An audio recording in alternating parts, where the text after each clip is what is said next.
Olá a todos, tudo bem? Eu sou a Tatiane Miner e eu vou começar o vídeo falando uma coisa óbvia. Todos somos um pouco egocêntricos, um pouco egoístas.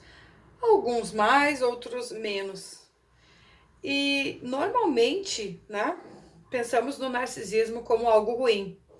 Mas, contudo, entretanto, porém, existem vantagens e desvantagens em ser um pouco narcisista. Fique comigo até o final desse vídeo, você vai saber das vantagens e desvantagens. Então vamos explorar agora aspectos positivos associados a ser um narcisista. Claro que em pequenas doses, um pouco de narcisismo pode ser vantajoso. As características, então, em ser um pouco narcisista são a autoconfiança, sentir-se no direito, sentir-se superior, ser orientado para objetivos. E não é de admirar que indivíduos com níveis moderados de narcisismo tenham sucesso financeiro e progressão na carreira. Mas isso acontece. Por quê? Porque eles se autopromovem e eles são notados. Segundo Michael Jacobi, que usa o termo narcisistas produtivos, indivíduos cujo narcisismo os leva para o sucesso. E ele sugere que empresários famosos, grandes CEOs como Steve Jobs, Bill Gates e Jeff Bezos são exemplos. Assim como celebridades, sentem para não cair, Kanye West, Madonna, Oprah, Beyoncé. Tem o seu narcisismo que os guiou para o sucesso. Do ponto de vista da liderança, é claro que os narcisistas têm maior probabilidade de alcançar posições de liderança nos negócios e também nos cargos do governo e da política. Eles podem ser bem-sucedidos até certo ponto. E também desde que haja fiscalização, eles têm que ter alguém que os controle um pouco. Os narcisistas são notados e avançam para o topo. Além disso, os narcisistas podem ser visionários e impulsionar ideias e inovações. E eles também são bons em atrair seguidores. Sim, tanto é que os maiores perfis de Instagram do Brasil são de narcisistas ou de pessoas que têm elevado traço de narcisismo. Por isso que eu estou falando, existem algumas vantagens. Mas o que acontece quando um líder tem um narcisismo extremo? Queridos, há boas evidências de que a relação entre o narcisismo e a eficácia de um líder é uma relação com uma curva matemática como se fosse um U invertido, o que significa que o narcisismo em doses moderadas está relacionado à eficácia desta liderança. Mas baixos níveis de narcisismo e elevados níveis de narcisismo levam a menor eficácia desse líder, a menos eficácia desse governo.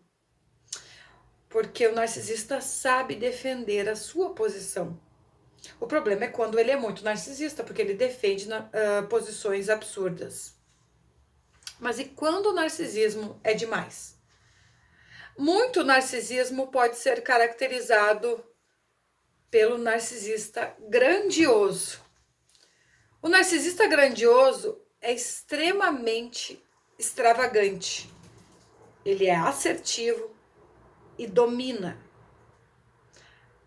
Há um senso inflado de si mesmo, um ego cheio de ar e uma falta de empatia, excesso de confiança nas próprias habilidades e na tomada de decisões. É importante ressaltar que os narcisistas grandiosos não aprendem com seus erros. o que gera muita dúvida aí de gente que se relaciona com narcisistas e depois termina e ele começa um novo relacionamento e começa a dar tudo certo. Na verdade, essa pessoa pode ter aprendido e não é um narcisista. O narcisista não aprende. Um estudo examinou o impacto do narcisismo grandioso nos presidentes dos Estados Unidos. E vejam bem, eles descobriram que os presidentes com uma alta classificação no narcisismo grandioso tiveram pontuações muito altas para a grandeza presidencial e eram mais propensos a ganhar o voto da população. Ou seja, tinham mais poder de ganho de votos. E também tinham a habilidade de modificar muito mais a legislação de maneira importante. Contudo, qual é o lado sombrio desta personalidade? É que presidentes com narcisismo grandioso eram mais propensos a se comprometer em comportamentos antiéticos e mais propensos a serem acusados, ou seja, mais propensos a cometer crimes de corrupção. Portanto, para os presidentes dos Estados Unidos, o narcisismo grandioso é uma faca de dois gumes, levando a grandeza presidencial, mas também a tendência a se comportar de maneira errada, de maneira não socialmente aceita. Não só os presidentes dos Estados Unidos, não é mesmo? Aqui no Brasil temos exemplos claros disso. Então, quando o narcisismo é demais? É claro que o narcisismo atinge, se for atingir níveis extremamente altos, aí sim é problemático. Quando o narcisismo se torna extremo demais, pode ser considerado um distúrbio, um transtorno da personalidade. Perceba, no entanto, que o transtorno narcisista é bastante raro. Menos de 1% da população, segundo esse estudo que eu peguei. Às vezes varia de 4 a 2, mas é muito raro. O que temos hoje são pessoas com muitos traços narcisistas, relacionamentos entre duas pessoas onde uma tem mais traços que a outra, e os relacionamentos, como eu cunho aqui no canal, relacionamentos narcisísticos.